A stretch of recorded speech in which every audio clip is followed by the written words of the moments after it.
Allah. Bismillah, walhamdulillah, wassalatu wassalam ala rasulillah. Last year, alhamdulillah, Allah subhanahu wa ta'ala gave us the honor and the privilege to perform Hajj. And then from Hajj, from there, we flew over to Jordan. So when we reached Amman, Jordan, we went there with the intention of going in to Palestine. So from there, we jump onto a bus and we head in. And as you get to the borders, you see the Israeli flag stands extremely high. And subhanAllah, automatically, your heart starts to beat. You know, because hearing is not like seeing. So you enter this place and you go through this whirlpool of emotions. Some of it is anger, some of it is fear, some of it is frustration. So you get to the borders, and keep in mind, you're an Australian, you got an Australian passport, and you get there, and wallahi, from as soon as you see them for the first time, it's like something enters the heart. It's like a poison enters the system. And from as soon as you make contact with them, no smiles, no welcomes, no nothing whatsoever, you're automatically made to feel like an outcast. So you get to the border there, they take you off the bus, you walk in, and you sit for an hour, 2, 3, 4, 5, 6, 7, 8, and you haven't been questioned yet. You're an Australian that wants to go in, and you haven't been questioned yet. And as you sit and you watch, you'll see a Palestinian citizen, an old senior man, a man who we might call Ammar or Hajj or an old man, at least at the age of 70, 75 years of age. And you see a young Israeli soldier, a female, maybe about 18 years old, 19 years old, talking down at him, giving him orders. Wallah al-Azim, like he's an animal. Like he has no value, no worth, nothing whatsoever. Talking down at him, full if you could call it talking, it was more like barking, right? And you feel it, wallah al-Azim, you feel it.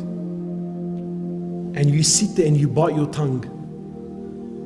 And this is a Palestinian. This is an old man who is supposed to be receiving some sort of respect, and he's been spoken down at by a little 18-year-old. Anyway, so you sit there, and then eventually they call your name, and then a young lady, and don't think it's a coincidence that they're ladies. It's not a coincidence that they're ladies. Then a young lady will come over, she calls you out, and then you got to follow her. You walk into the room, you sit down. Who are you? Why are you here? And then she starts to ask, why have you come to Palestine? And they call it Israel. But why are you here? What business do you want from here? Why do you choose to come here? Why didn't you just go straight home? Full on. And this can carry on. She'll talk to you for about half an hour, then she'll tell you to go back, and then you sit an hour, 2 hours, 3 hours, then she'll come back, she'll call you back out, she'll ask you the same questions again, then she'll send you back, then you sit down for an hour, 2 hours, and then someone else will come and call you out, and then they'll also ask you the same questions, then you'll go back, and then you sit for an hour and for 2 hours, until eventually you lose whatever love and whatever desire you had to go in is lost. And then they tell you come in. That's if they tell you come in. And then from as soon as you walk in, you can feel the oppression. You travel on their roads, and for kilometers on end, concrete high walls for kilometers and kilometers and kilometers separating. And then when you reach their suburbs, the concrete walls, they start to have paint and artwork so that it doesn't look as intimidating. And then you get there, and then you want to enter the Quds, the holy mosque, and it's surrounded by Israeli soldiers. So you come to walk in, you got to show your passport, proof of ID, and there's a man there, an Israeli, holding a fully automatic weapon, and I need to justify myself to him to why I need to enter the Masjid of Allah. Anyway, so you walk in, you show your ID, you go in there. And you walk into the Quds, and wallahi, it's like the walls are crying. There's no youth, because they don't allow them. No youth. You walk in and they have a stand, a glass stand, with a collection of bombs, grenades, shells, things that have been fired into the masjid over the period of years. You look at the shells made in the USA. Anyway, so you pray your Isha, and maybe now you're thinking, maybe I'll stay and make some dua. No, you can't stay, brother. Why? Because they got to lock up the masjid. 9:30, everyone's got to get out. But who does the final inspection? They do. Do you think they honor the masjid and take their shoes off? They walk in. And while all this is you can absolutely say nothing. And then you speak to the local, and you tell him, how come, how come where's all the Muslims? How come there isn't more people? He tells you, brother, I have to show my passport and my ID 5 times before I reach the doors of the masjid. This is a citizen. He has to show his ID and his passport 5 times before he can reach the masjid. And if he forgets it, so let's just say he's forgotten, right? He can get charged. He falls into harm.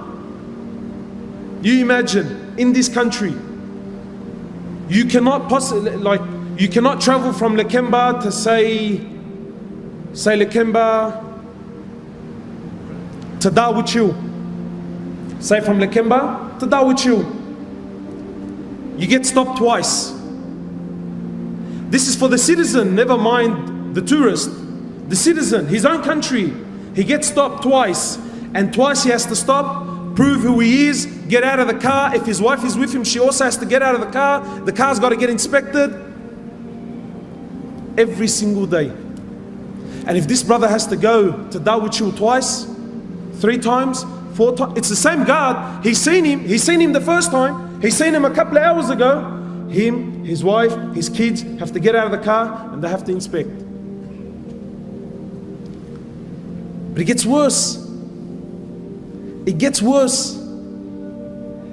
So we're traveling along the highway and you see this beautiful land of Palestine.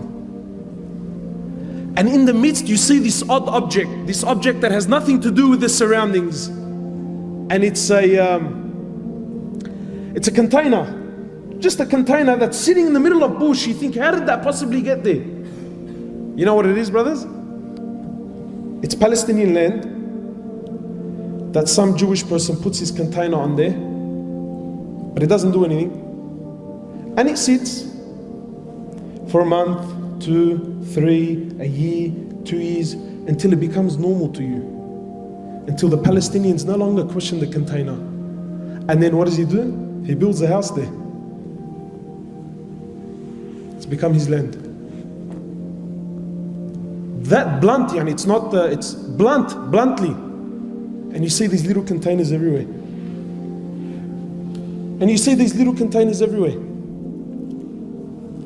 My time is almost up. I'll share just a few things with you.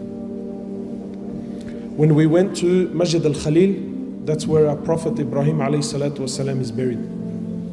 This isn't, I'm not trying to put spices here. This is history, you can look it up. Masjid al-Khalil was a masjid that belongs to the Muslims. In 1994, Salat al-Fajr, the Muslims were there praying Salat al-Fajr. A Jew from the States, a doctor, walks in and opens fire to the Muslims that were praying. While in sujood, kills 30 and wounds 125. So what do you think happened? I'll tell you what happened. They closed off the mosque. They made an investigation. You know what the result of the investigation was? They turned half of it into a synagogue. And this, whatever you want to call him, his grave became a shrine. And extremist Jews used to go there and make pilgrimage at his grave. A hero. You know, my brothers, wallahi, when you visit Palestine, it's not like hearing about it and seeing it on TV. You see the oppression in the eyes of the Muslims. Wallahi, you see it. And you can see in their eyes that they've given hope in the Muslims. Wallahi, there are so many experiences that I wish I could share with you, but my time is short. But finally, the reality is that they want you to forget about Palestine. And that's the truth. They don't want you, they don't want your money, they don't want your tourism, they want nothing. You and this place needs to finish. And so long as this place is not in the eyes of the Muslims, it's not in the hearts of the Muslims, then for them this is good. Have you ever asked yourself, why is it we know so little about Palestine? I'll end with this. This was a request of the Imam of Masjid al-Quds. He said to me, please go back and tell the youth of Islam to come and visit this place. He said, come and visit. And wallahi, understand that what's happening in Palestine is very real. Very, very, very real. Jazakallah khairan.